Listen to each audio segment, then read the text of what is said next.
When it comes to sex, many of us have questions, but maybe a little too embarrassed to ask them out loud. We see it on TV, in magazines, in a book, and we are shedding the taboo. We're going to talk about the things that matter to you. So Sexologist Tyomi Morgan is back to tackle some more trending topics. Tyomi, thanks for coming on the show today. Thanks for having me again. All right, these are things we're all wondering, but we don't say out loud, so it's time to really kind of bring it to the forefront, right? Absolutely. Communication at the end of the day is the most important thing. It's the most important thing, and if we just talk about these things more, it normalizes the conversation, it normalizes sex, and it makes it less taboo.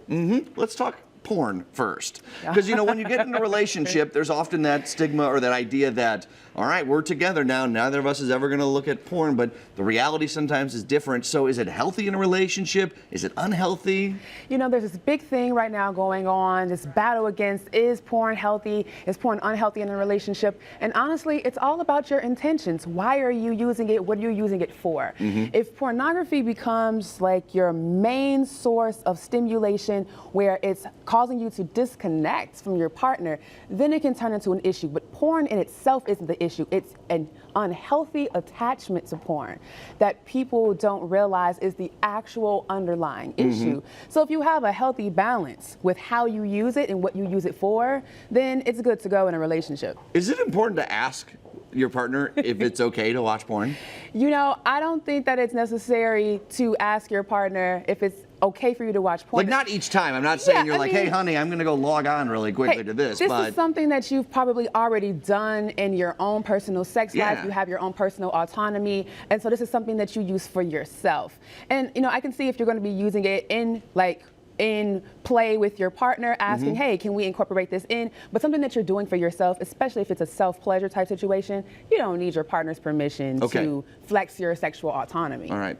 Let's talk about sex quickly. I guess I should say. I don't know how to say this, but we're all busy. We live busy lives. And people think that sometimes it needs to be this hour-long session, and sometimes that's great. Right. But sometimes your time is short, so sex in 6 minutes, you said, can be successful.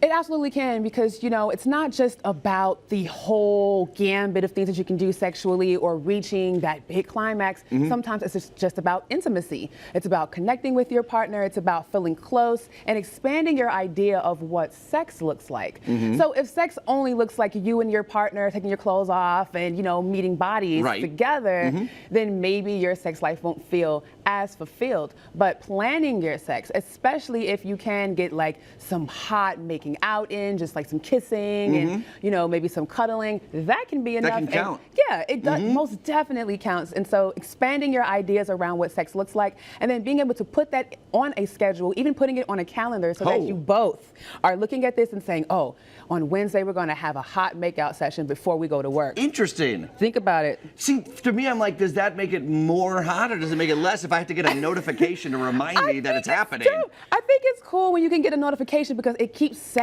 on your brain instead of it just being something like, oh, I'm thinking about it now. Let me see if my partner's into it. You both are on the same page. No one's confused about what's going on. You can get it in really quick, boom, and then go about your day, have your coffee, donuts, keep it moving. I like that idea, too, of like, it doesn't have to always be what we picture it as. It could be something a little bit more intimate, deep, and then you can kind of like build throughout the day or the week till maybe something happens on Friday. The big climax on Friday. Yes, right. Exactly.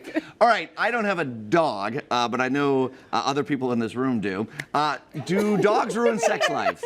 Oh my goodness. It's so funny because I get this all the time from couples who are like, look, this pet just won't leave us alone. They are attached at the hip. What do we do about this? Why don't you just close the door? Does it like scratch at the door? Yes, they scratch at the door, they howl, they cry. They're like little babies, you know, especially if they're really attached to you. And so it most definitely can cause a wedge. Listen, you're gonna have to treat the dog like a child, like, hey, you know what? I'm having some mommy and daddy time. I'm gonna need to put you aside of me. Dogs are beings just like us, and they do understand and comprehend, and so you're gonna have to give the dog a little bit of discipline, and maybe even reward them, like when they are good, once you put them outside, after you're done doing your due, give them a little treat and say, hey, thanks for like respecting my space. So it may sound weird to say, talk to your dogs, but talk to your dogs. Yeah, I got a treat, you get one too now. There we go. There we go. There we go, girl. As always, so good to see you. It's important to have these conversations. It really is.